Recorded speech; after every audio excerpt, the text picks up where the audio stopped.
Well, good to be with you all. I am going to share my computer audio because I have a video that I'll be playing here in a little bit. But before I do that, I want to welcome Elliot to his first Monday team meeting. And because it's your first, and also I'm sure we have a few folks who are maybe weren't with us last month, I'm going to do a quick refresh on what is the Rhino operating system and why do we care about it here at Burgo. So first of all, why Rhino operating system? Why ROS? I mentioned this slide last month, but in case any of you weren't on that session, or of course Elliot is new, we consider ourselves here at Burgo a deliberately developmental organization, or a DDO. There's lots of research. I've included a couple links to a few of those articles if you want to geek out over a Harvard Business Review article. There's a few links here, but Harvard's just done a ton of research on how DDO organizations build community, accountability, transparency, and support by not just supporting their teammates professionally, but also personally, and how that actually leads to more fulfillment in their work, building a better company culture, which actually leads to better results. There's lots of research that companies do better when they care about their teammates, not just professionally, but also personally. So at Burgo, we've developed this Rhino operating system. You know, we obviously run on EOS as a company, and the idea was, in addition to having an operating system for your company, like we run on EOS, you also kind of need an operating system for your life. And you know, I shared a lot of my story, which for many of you who know my story, it's really a story of me drifting without a purpose, without really knowing most of my life, kind of what I was meant to do. And this is the system that I use to sort of help get me a little bit back on track. So that's why I developed that, and get excited about teaching it and sharing it with you all. So the 5 components of ROS are the who component, focusing on our unique DNA, never before been created, never again going to be created. Each and every person on this call is unique. And really understanding yourself is the beginning of ROS. From there, it's really all about purpose. We call that the why component, and that's what we're on today, and we'll be finishing up today. Then our what component is really the combination of, hey, what am I passionate about?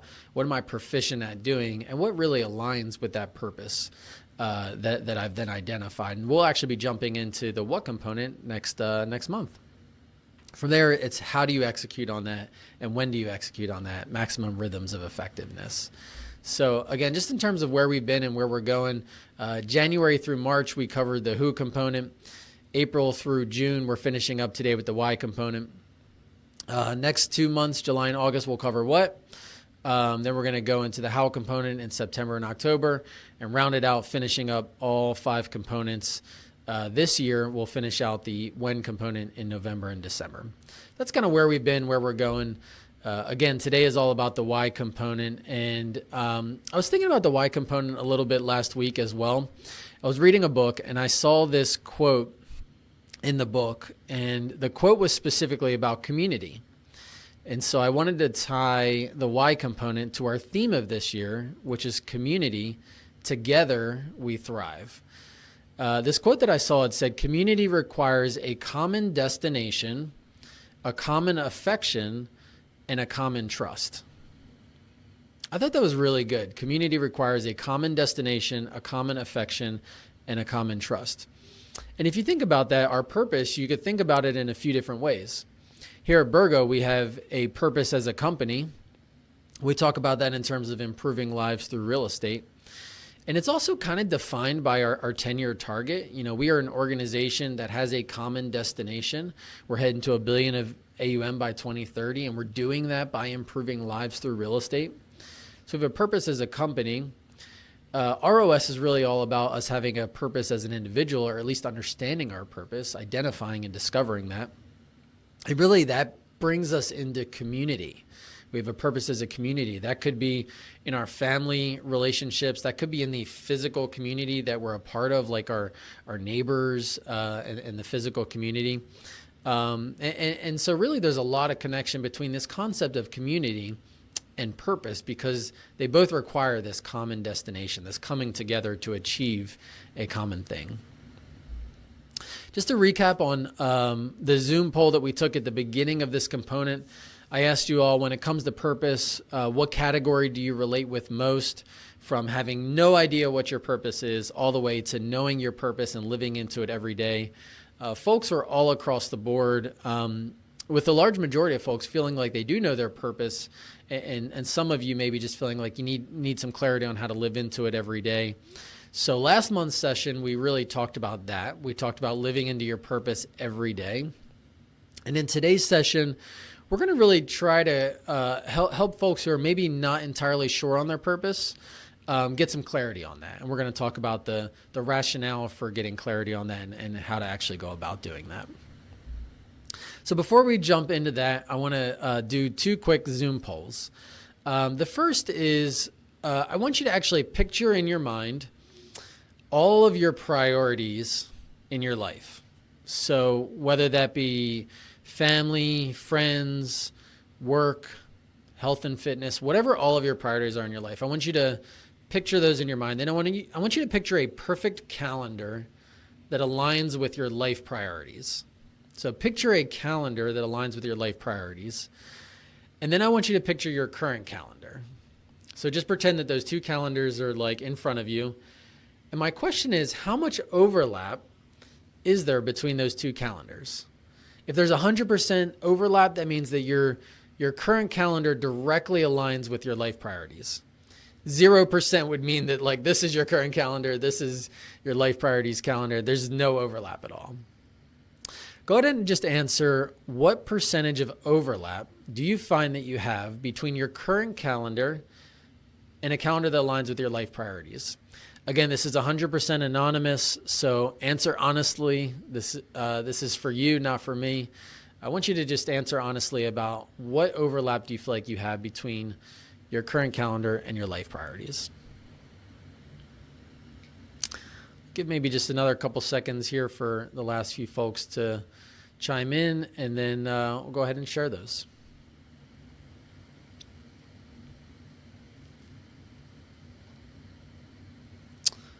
All right, looks like we got pretty much everybody in. Let me go ahead and share those results with you.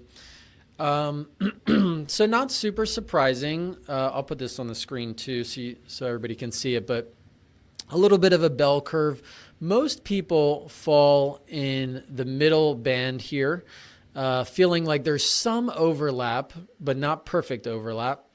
Most people also aren't totally at the bottom, feeling like there's no overlap at all, that they're totally not connected to their priorities in their current calendar. And everybody else is just kind of somewhere here in the middle. So that makes sense to me, just in terms of understanding where folks are currently.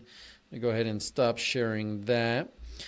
And I'd like to do another quick Zoom poll. Following up on that, my next question is, what level of frustration do you have with the discrepancy between your current reality and your actual life priorities? So 1 out of 5, 1 would be no frustration at all, totally at peace with your current calendar and your desired priorities calendar. 5 would be like extremely frustrated. You're feeling a lot of tension between where you'd like to be from your calendar and where you currently are. So again, totally anonymous. Please go ahead and answer in all truth. What level of frustration, what level of tension are you feeling with the current calendar and your desired calendar for your life priorities? Just another couple seconds for folks to get in. All right, let me share these results as well. So most of you are just right there in the middle, feeling like 3 out of 5. You're feeling some frustration, not like total frustration. And then we have folks across sort of all categories here in terms of how much frustration you're feeling. So hopefully that helps set some context for today and why today is happening. First of all, I do want to mention that, believe it or not, that frustration can actually be a good thing. It's really about how we respond to that frustration that matters. Hopefully it helps motivate us towards getting a little bit of harmony between those various life accounts or those various competing priorities. I think it's totally normal, by the way, to have a little bit of a tug between work and home. It's kind of akin to the tug you might feel between being and doing. Oftentimes work is where we do, and the home front is where we be. And so it's normal to feel a little bit of that tension from time to time. You've heard me say this before, those of you that have been with Burgo for a little while, but I don't really like the term work-life balance, because it sort of presumes that when that you have to create a separation between those, and when you're working, you're not doing life, and when you're at life, you're not working. I like this term harmony.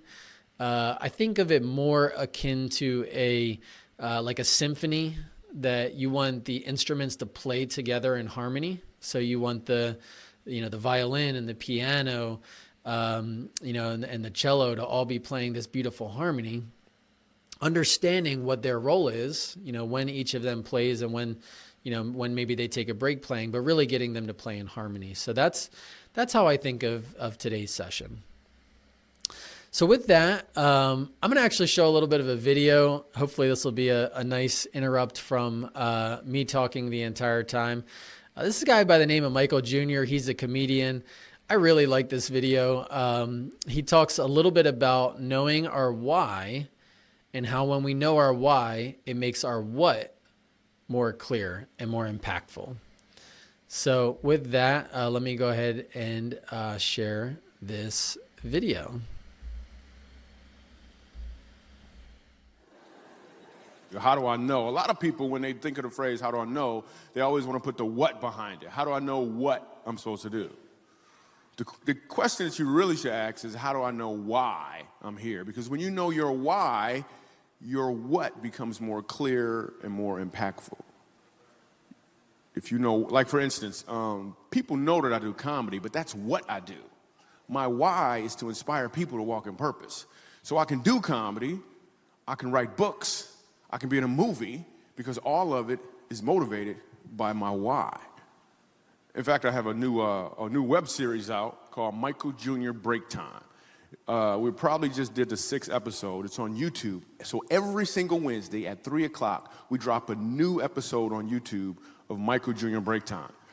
What it is it's me. I travel around the country and I do stand-up comedy, in case you didn't know. And in the middle of my comedy set sometime, I'll stop and just talk to my audience. And we've been filming this, and it's pretty cool. So we're in Winston-Salem. I'm going to show you a clip from Winston-Salem. And I'm just talking to this guy in the audience, and he tells me that he's a musical instructor at a school. So I was like, all right, you're a musical instructor. Can you sing? Let me hear you sing a song. So this is what happened at the last episode of Michael Jr.'s Break Time. Check it. So you're a musical director. Cool. Yes, sir. All right, so let me get a couple bars of like Amazing Grace. Can you do the first part of that? Go ahead. Amazing grace, how sweet the sound that saved a wretch like me. Wow. That bro could sing, you know what I'm saying? All right. Now, what you give me the version is if your uncle just got out of jail, you got shot in the back when you was a kid. I'm just saying, let me see the hood version real quick, if you know which version I'm talking about. Just see if that exists. Let me see what you got. Amazing grace, how sweet the sound that saved a wretch like me. Oh,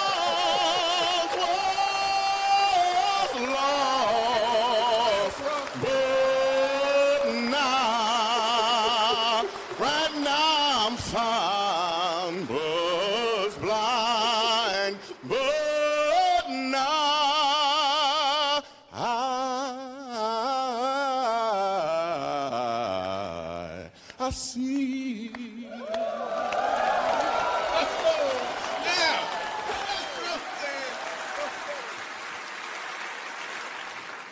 Okay. Here's what I want you to catch. The first time I asked him to sing, he knew what he was doing. The second time, he knew why he was doing it. When you know your why, your what becomes more impactful because you're walking towards or in your purpose.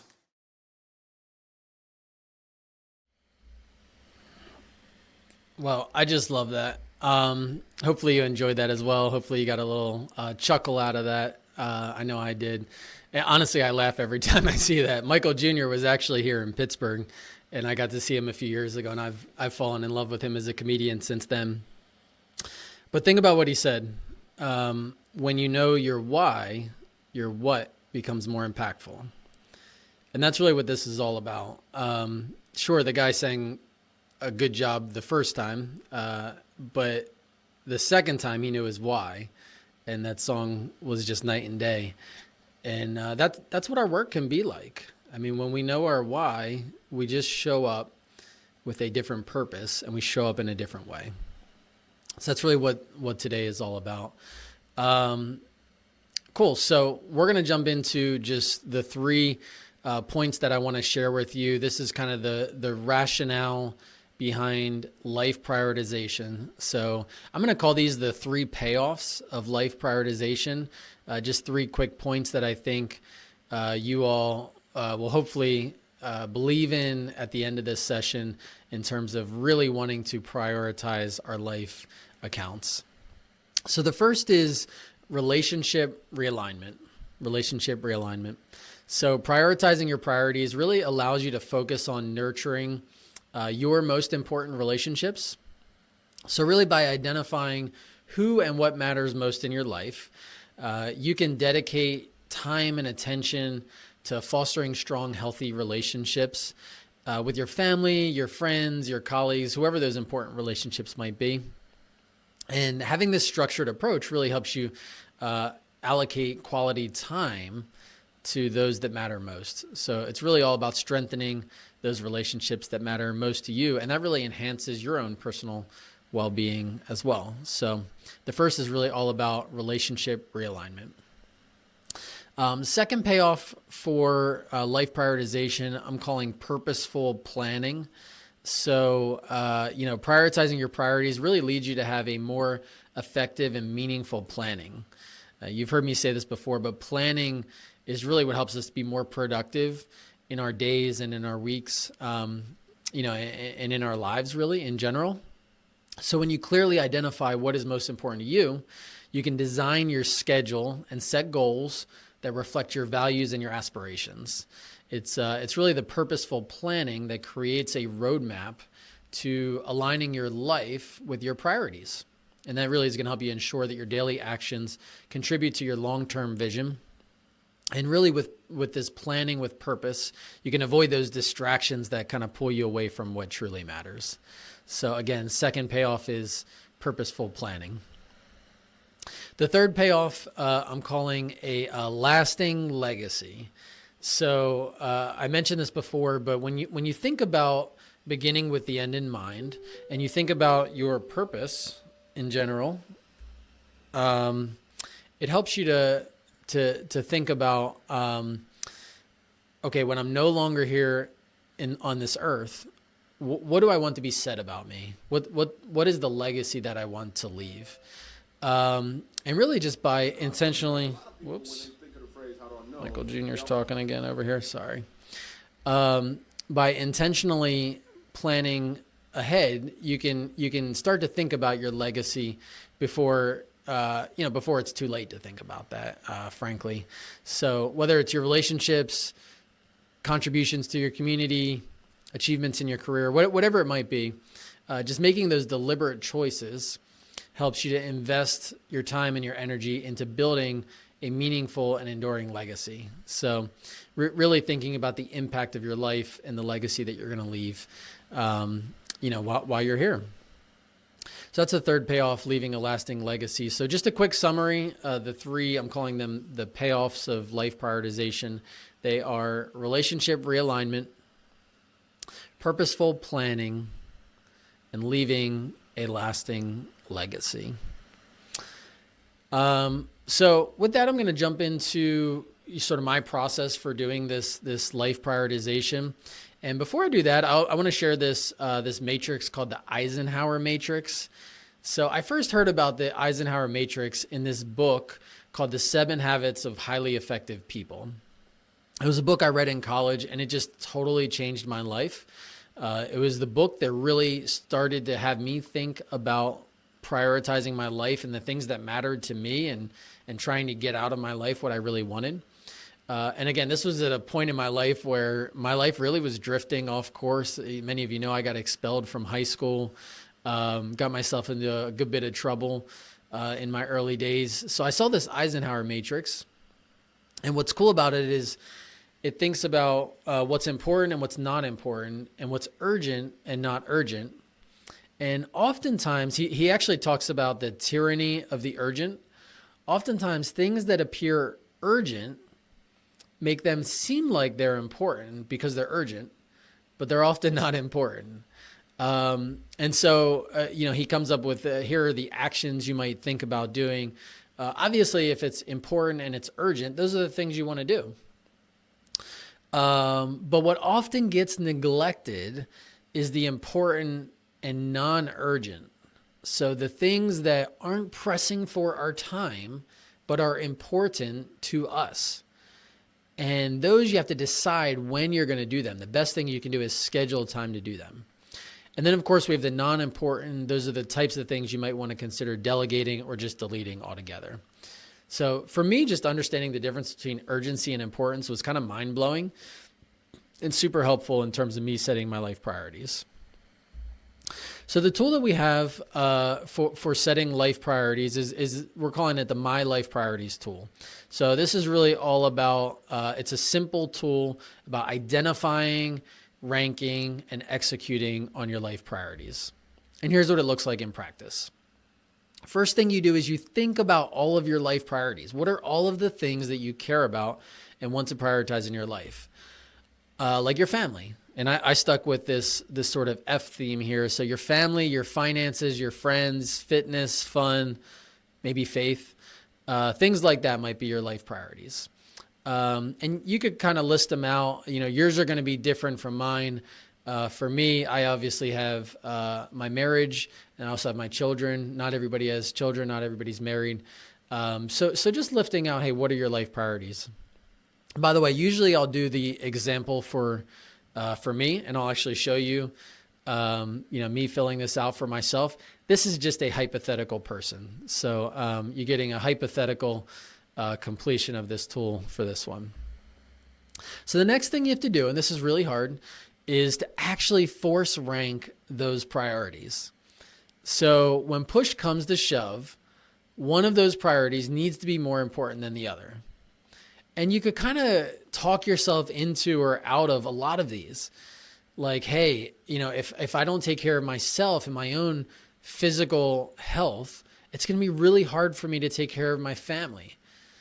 Because I'm not going to be able to be fully present with them. Or, hey, if I don't have my finances in order, it's going to be really hard for me to focus on my faith or my family or my friends. So this is a hard exercise. I will readily admit this is not easy, but coming up with a force rank of your life priorities is probably one of the most important things that you can do in your life, because when push comes to shove, there are only so many things that you can do in your life. And so by having them force ranked, it gives you the ability to come up with, okay, well, when I only have so many hours, what am I going to prioritize? And then once you've done that, you come up with an action plan. So here again is a hypothetical action plan. You pick one of your life priorities, or maybe you pick a few of them. You say, what is my current reality? And what is my action plan? So in this example, family, maybe I'm not spending enough one-on-one time with my kids. So maybe what I want to do is schedule some time with each of them once a month. Or maybe fun. I just realized I'm not spending any time on my own personal hobbies. So let me carve out an hour each week for me time to spend time on me and to really work on my own personal priorities. And then finances, maybe your current reality is, hey, I've gone over budget the last 6 months in a row. And so I'm going to ask a friend for financial accountability. That's going to be my action item. So it's a super simple tool. You just come up with, what are my life accounts, force rank them, and then in each of those, you come up with your current reality and an action plan. Now, this tool is an abbreviated one-page version of a much more complex process called life planning. Now, I've gone through that process with Shannon. We did our first life plan back in 2017. And from there, we've actually renewed our life plan every year, and it's been incredibly helpful for us. Let me just tell you what that process could look like. Not everybody's going to do this because it is a time-consuming process. For Shannon and I, we spend 8 hours on a Saturday and then another few hours on a Sunday following up on that. It took us basically an entire weekend to do the life planning. But in life planning, what you do is you begin with the end in mind. So first of all, you want to ask yourself, how do I want to be remembered? And once you have those outcomes, then you can start to come up with your life accounts, force rank them, similar to what we just talked about. But what you'll end up noticing is you often have life accounts of doing, of relating, and of being. And it's harder and harder to climb this mountain. There's sort of this common cap where people just sort of fizzle out. They focus on their job, on their finances, maybe on some hobbies and a couple relationships, but they end up not focusing on themselves, their physical, mental, spiritual, emotional health. So one of the things you'll notice is oftentimes when you do your life planning for your first time, that is where you realize you need to focus. And I can tell you in our early years, we said, hey, we've really got to make sure we're taking care of ourselves so that we can be there for our kids and for our grandkids, because that's what matters to us. And so in each of those life accounts, you come up with a life plan. So here's a sample life plan for the physical life account. You would come up with a purpose statement, an envisioned future, an inspiring quote. Then you come up with your current reality, specific commitments, and any obstacles. Again, a very detailed process. If you're interested in going through this process, the book to read is a book called Living Forward. I went through some training with Michael Hyatt, and this is just ingrained in his training. And I really recommend, if you're interested in the more formal life planning process, pick up that book. It'll go through the entire process for you. All right, so let's do a recap. First of all, reminder of the three payoffs of life prioritization. They are relationship realignment, purposeful planning, and lasting legacy. Hopefully you all realize the importance of this, but from having responded to that Zoom poll, to having, just kind of heard the rationale, to watching that video with Michael Jr. Hopefully you're leaving today a little bit more inspired to think about these life accounts and to think about the rationale for why they are important. And then just a few action items you can take if you want to build some momentum off of this and start to take it to the next step. Here are a few action items you can be thinking about. First of all, I would recommend that you identify and rank your priorities as a first step. Now you can use our tool for that. Kim's going to post the tool in the chat amidst lots and lots of fun Disney chatter happening in the chat. There's a tool posted there as well. Yeah, Gabby, I assume Disney's going to be pretty high on your on your life accounts there. So when you force rank them, I'm sure that'll be high. But you can use this tool, or you could just take a piece of paper and a pencil and just go out to the woods or take a clarity break and say, hey, what matters most to me? And then force rank those priorities. The next step is really to assess and make a plan. So again, just thinking about, hey, where am I today and where am I trying to get to? So what I do is I pick 10 goals every year across various life accounts, and those become my goals on the personal front. Obviously, I have rocks that I work on here at work, but I also come up with some goals that are basically like kind of my rocks for my personal life. And I work on those as well. So that's kind of my process for making progress and assessing and sort of making a plan on my life accounts. The third, again, totally optional, but if you're inspired to develop a life plan, I would recommend picking up the Living Forward book and scheduling a weekend to go out and make a life plan. It's a lot of work. I'm not going to lie. It's a lot of hard work, but it's the kind of stuff that once you've done it, it will last you for your entire life. It's really been helpful to me and something that I've found to give me that direction when I feel like I get off course.